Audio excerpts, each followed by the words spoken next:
আমি শিকিম আগৰ সংখ্যা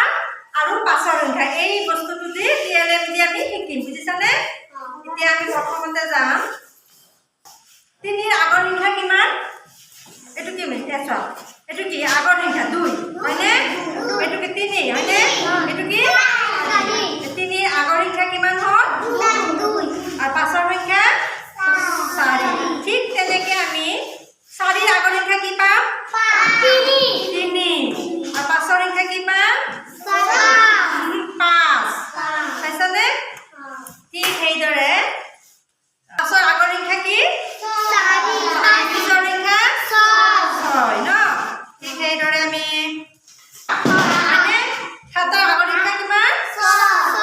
আৰু পাছৰ সংখ্যা কিমান হ'ল 8 এটা আগৰ সংখ্যা পাছৰ সংখ্যা বুজি পাইছানে এটা তুমি আহা এতিয়া তুমি 6 ৰ আগৰ সংখ্যাটো লোৱাচোন এনেকৈ ঘূৰাই দিয়া এই হ'লনে এতিয়া চোৱাচোন কিমান আছে 6 ৰ পাছৰ সংখ্যা কিমান 8 আৰু 6 ৰ আগৰ সংখ্যা কিমান 5 এতিয়া 5 ৰ আগৰ সংখ্যা বুজি পাইছানে মাজত কি থাকে 6 হয়নে